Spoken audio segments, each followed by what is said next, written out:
ഇപ്പോൾ കണ്ണൂരിലെ പിണറായിയുടെ സ്വന്തം വസതിക്ക് മുന്നിലും ഇ.ഡി. റെയ്ഡുമായി എത്തിയിട്ടുണ്ട്. അവർ ആ വീട് അടഞ്ഞു കിടക്കുകയായിരുന്നു, തുറന്നു കൊടുക്കാൻ ആവശ്യപ്പെട്ടിരുന്നു. അവിടെ ഈ വീടിന്റെ മുന്നിൽ നിന്ന് ആ വീടിന്റെ ദൃശ്യമാണ് പ്രേക്ഷകർ ഇപ്പോൾ കാണുന്ന. ആ വീട് അടഞ്ഞു കിടക്കുകയാണ്. കുടുംബവുമായി പിണറായി വിജയൻ തിരുവനന്തപുരത്താണ് താമസിക്കുന്നത്. നമുക്കറിയാം ഈ വീട് അടഞ്ഞു കിടക്കുകയാണ്. ഇവിടെ അങ്ങനെ ആളുകൾ താമസിക്കുന്നില്ല. എന്നാൽ ഈ വീട്ടിലും റെയ്ഡ് നടത്താൻ ഇ.ഡി. എത്തിക്കഴിഞ്ഞു എന്നാണ് ഈ അടഞ്ഞു കിടക്കുന്ന വീട് തുറന്നു കൊടുക്കണമെന്ന് ആവശ്യപ്പെട്ടത്. അജീഷ് ജയകുമാർ ഈ വീടിന്റെ മുന്നിൽ നിന്ന് ചേരുന്നു. അജീഷ്, വീട് തുറന്നു കൊടുത്തോ?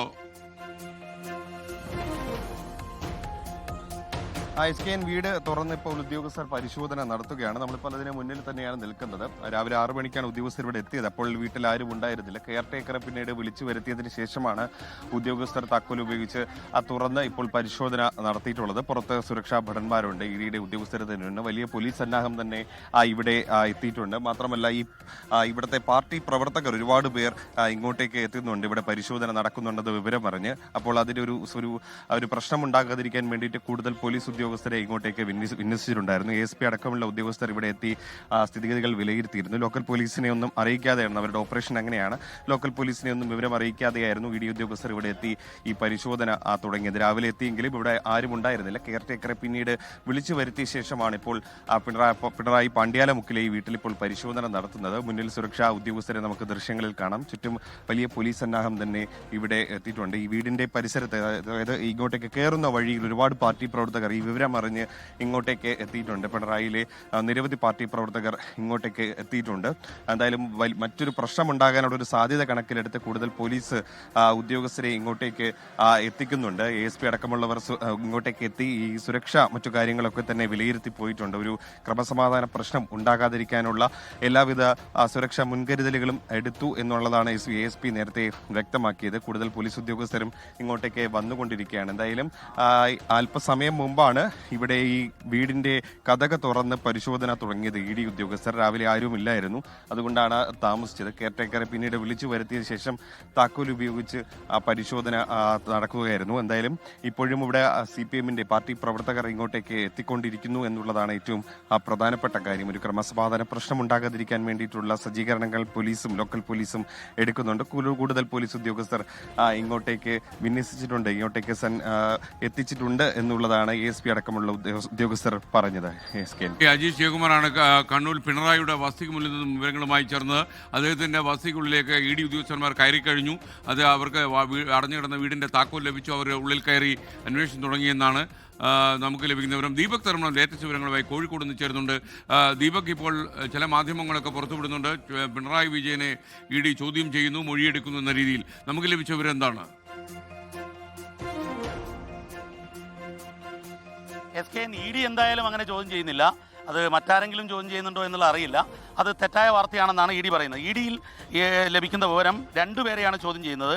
ഒന്ന് വീണയെ, അത് വീണ വിജയനെ, മറ്റൊന്ന് സരിനെ കുറിച്ച് അന്വേഷിച്ചപ്പോൾ അത് കർത്തയുടെ മകനാണ് എന്നുള്ളതാണ് ലഭിച്ച വിവരം. അങ്ങനെ 2 പേരെയാണ് ED ചോദ്യം ചെയ്യുന്നത്.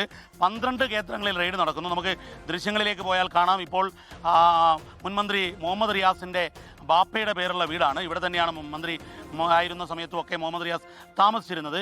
അവിടെയാണ് റെയ്ഡ് നടക്കുന്നത്. 12 കേന്ദ്രങ്ങളിൽ ED വ്യക്തമാക്കുന്നത് എക്സാലോജിക്, അതുപോലെ CMRL, നിപുണ, ഈ 3 കമ്പനികളുമായി ബന്ധപ്പെട്ട കേന്ദ്രങ്ങളിലാണ് 12 കേന്ദ്രങ്ങൾ എന്നുള്ള കൂടി ED വ്യക്തമാക്കുന്നുണ്ട്. കേരളത്തിലും കർണാടകത്തിലും റെയ്ഡ് നടക്കുന്നുണ്ട്. തിരുവനന്തപുരത്ത് 2 കേന്ദ്രങ്ങൾ, അതുപോലെ കണ്ണൂർ, കോഴിക്കോട് ഈ റിയാസിൻ്റെ വസതി, അതുപോലെ കൊച്ചിയിലും ബംഗളൂരുവിലും ആയി 12 കേന്ദ്രങ്ങളിൽ ഒരേ സമയത്ത് റെയ്ഡ് നടക്കുന്നു. 6:30 മണിക്കായിരുന്നു ഓപ്പറേഷൻ ടൈമിംഗ്. 7 മണിക്ക് ഓപ്പറേഷൻ ആരംഭിച്ചു. അത് കഴിഞ്ഞ് 2 പേരെ വിശദമായി ചോദ്യം ചെയ്യുന്നു. നേരത്തെ നമുക്കിതിൽ മനസ്സിലാക്കേണ്ടത് ഇന്നലെ കോടതിയിൽ നിന്നും സമാന്തരമായ അന്വേഷണം ആവാമെന്നുള്ള ഉത്തരവ് വരുന്നു. ഉത്തരവിൻ്റെ തൊട്ടു പിന്നാലെ തന്നെ EDയുടെ ഓപ്പറേഷൻ ആരംഭിക്കുന്നു. അതായത് വെൽ പ്ലാൻഡ് ആയിരുന്നു എന്നുള്ളത് വ്യക്തമാണ്. ഏതായാലും ED ഇതിൽ നിരവധി തെളിവുകൾ കണ്ടെത്തണം എന്നുള്ളതൊക്കെയാണ് EDയിൽ നിന്നും ലഭിക്കുന്ന വിവരം. പക്ഷേ എന്നാൽ അവർ കൂടുതൽ കാര്യങ്ങളൊന്നും ഇതുവരെ വിട്ടു പറഞ്ഞിട്ടില്ല. പക്ഷേ ഈ എക്സാലോജിക് CMRL പണമിടപാടിൽ മാസപ്പടി ആരോപണം നേരത്തെ ഉയർന്നിരുന്നു. അതുമായി ബന്ധപ്പെട്ട് പരാതികൾ നിരവധി നൽകി. പക്ഷേ എന്നാൽ AMC ആണ്, സർവീസിനാണ് പണം, അത് കൊടുത്താലും ഇല്ലെങ്കിലും നൽകേണ്ടതാണ് എന്നുള്ളതായിരുന്നു എക്സാലോജിക്കിൻ്റെ വാദം. പക്ഷേ ആ വാദത്തെ തള്ളിക്കൊണ്ടാണ് അതിൽ കൂടുതൽ തെളിവുകൾ കണ്ടെത്താൻ വേണ്ടിയുള്ള EDയുടെ റെയ്ഡ് തുടരുന്നത്. 12 കേന്ദ്രങ്ങളിൽ ED റെയ്ഡ് നടത്തുന്നു. വീണ വിജയനെയും ഒപ്പം സരിൻ കർത്തയെയും ചോദ്യം ചെയ്യുന്നു എന്നുള്ളത് കൂടിയാണ് ED പറയുന്നത്. SKN. ഓക്കെ, ദീപക് ധർമ്മടമാണ് കോഴിക്കോട് നിന്ന് വിവരങ്ങളുമായി ചേർന്നത്. എന്തായാലും ഇ.ഡി. സോഴ്സുകൾ ചെക്ക് ചെയ്യുമ്പോൾ പിണറായി വിജയനെ ചോദ്യം ചെയ്യുന്നതായി അവർ സ്ഥിരീകരിക്കുന്നില്ല. എന്നാൽ വാർത്തകൾ അങ്ങനെ പ്രചരിക്കുന്നുണ്ട്. പിണറായി വിജയനെയും ഇ.ഡി. ചോദ്യം ചെയ്യുന്നു എന്ന രീതിയിൽ. എന്നാൽ കണ്ണൂരിലെ പിണറായിയുടെ വസതിക്ക് മുന്നിലേക്ക് ഈ പ്രവർത്തകർ എത്തുന്നു എന്നുള്ള കാര്യം അവിടെ ക്രമസമാധാന പ്രശ്നം ഉണ്ടാകാതിരിക്കാൻ വേണ്ടി പോലീസിനെ വിന്യസിച്ചു കഴിഞ്ഞു എന്നാണ് വിവരം. പോലീസിനെ ഒന്നും എന്നാൽ കേന്ദ്രസേന അകത്തേക്ക് കടത്തിവിടുന്നില്ല.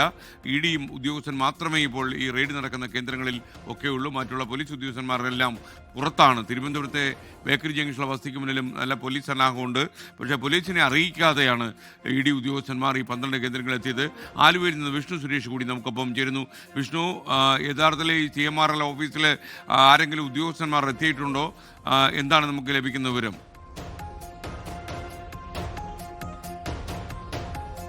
ഇത് രണ്ടാം തവണയാണ് CMRLന്റെ ഈ ഓഫീസിൽ പരിശോധന നടക്കുന്നത്. CMRL കേസുമായി ബന്ധപ്പെട്ട് നേരത്തെ 1 വർഷം മുമ്പ് ഇതേ ഓഫീസിൽ പരിശോധന നടന്നിരുന്നു. അതിന് ECR രജിസ്റ്റർ ചെയ്യുന്നതിന് മുൻപാണ് ആ പരിശോധന നടന്നത്. അന്ന് ശശിധരൻ കർത്തയെ പിന്നീട് വീട്ടിൽ ചെന്ന് ഇ.ഡി ചോദ്യം ചെയ്തതൊക്കെ നമ്മൾ കണ്ടതാണ്.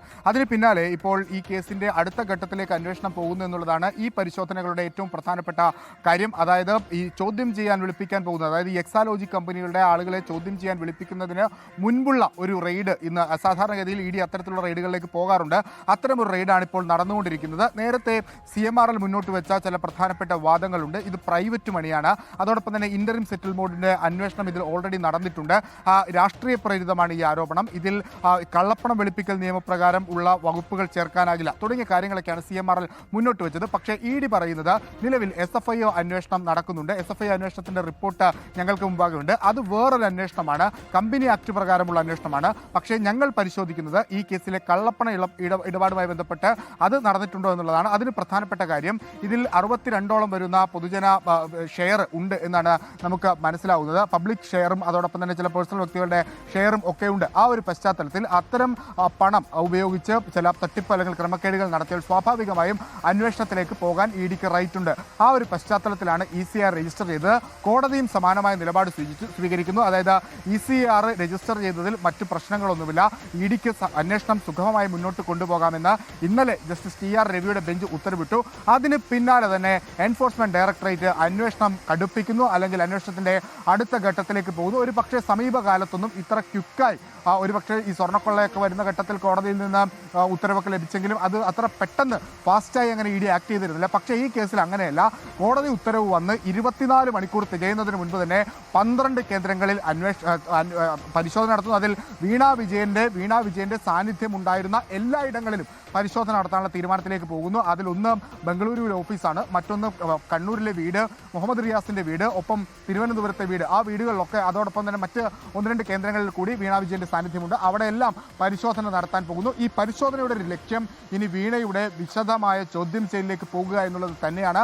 സ്വാഭാവികമായും വീണയ്ക്ക് നോട്ടീസ് നൽകുകയും വീണയെ ചോദ്യം ചെയ്യാൻ കൊച്ചി ഓഫീസിലേക്ക് വിളിച്ചു വരുത്താനുള്ള സാധ്യതയുമാണ് നമ്മൾ കാണുന്നത്. അങ്ങേയറ്റം ഗുരുതരമായ ക്രമക്കേടുകൾ ഇതിൽ നടന്നിട്ടുണ്ട് എന്നാണ്, കള്ളപ്പണം വെളുപ്പിക്കൽ സ്വഭാവമുള്ള കാര്യങ്ങൾ നടന്നിട്ടുണ്ട് എന്നുള്ളതാണ് ഇ.ഡിയുടെ ഒരു പ്രാഥമിക വിലയിരുത്തൽ. ആ ഒരു പശ്ചാത്തലത്തിലാണ് ഇപ്പോൾ ഈ അന്വേഷണം മുന്നോട്ട് കൊണ്ടുപോകുന്നത്. അതിനെ ഇനിയിപ്പോൾ എങ്ങനെയാണ് CPIM-ഉം ഇടതുപക്ഷമൊക്കെ പ്രതിരോധിക്കാൻ പോകുന്നത് എന്നുള്ളതും ഏറെ ശ്രദ്ധേയമാണ്. 2 പ്രൈവറ്റ് വ്യക്തികൾ തമ്മിലുള്ള പ്രശ്നമെന്ന് മുഖ്യമന്ത്രി നേരത്തെ പറഞ്ഞെങ്കിലും ഇത് അങ്ങനെയല്ല. ഇതിൽ കൃത്യമായ അധികാര ദുർവിനിയോഗമൊക്കെ നടന്നിട്ടുണ്ട് എന്ന വിലയിരുത്തലാണ് അന്വേഷണ സംഘത്തിന് ഉള്ളത്. വീണ വിജയൻ മുഖ്യമന്ത്രിയുടെ മകളായതുകൊണ്ട് മാത്രമാണ് ഇത്തരത്തിൽ 1.72 കോടി രൂപ ഒരാവശ്യവുമില്ലാതെ ഒരു സേവനവും നൽകാതെ അവർക്ക് ലഭ്യമായത് എന്ന വിലയിരുത്തലാണ് നിലവിലുള്ളത്. SFIOയുടെ ഇന്ററിം സെറ്റിൽമെന്റ് റിപ്പോർട്ടിലൊക്കെ അക്കാര്യങ്ങൾ വളരെ വ്യക്തമായിരുന്നു. പക്ഷേ അതിനിപ്പോൾ എങ്ങനെയാണ് ഇ.ഡി അതിലേക്ക് കള്ളപ്പണ ഇടപാടുമായി ബന്ധപ്പെട്ടുള്ള രേഖകളൊക്കെ അല്ലെങ്കിൽ അത്തരം വകുപ്പുകളൊക്കെ ആഡ് ചെയ്ത് അതിന്റെ മുന്നോട്ടുള്ള അന്വേഷണം എങ്ങനെയായിരിക്കും എന്നുള്ളത് ഏറെ ശ്രദ്ധേയമാണ്. ഇതിന്റെ അടുത്ത ഘട്ടം, അതായത് റെയ്ഡ് കഴിഞ്ഞ് അടുത്ത ഘട്ടം നമ്മൾ പ്രതീക്ഷിക്കുന്നത് വീണ വിജയനെ വിളിച്ചു വരുത്തിയുള്ള ചോദ്യം ചെയ്യലായിരിക്കും. SK.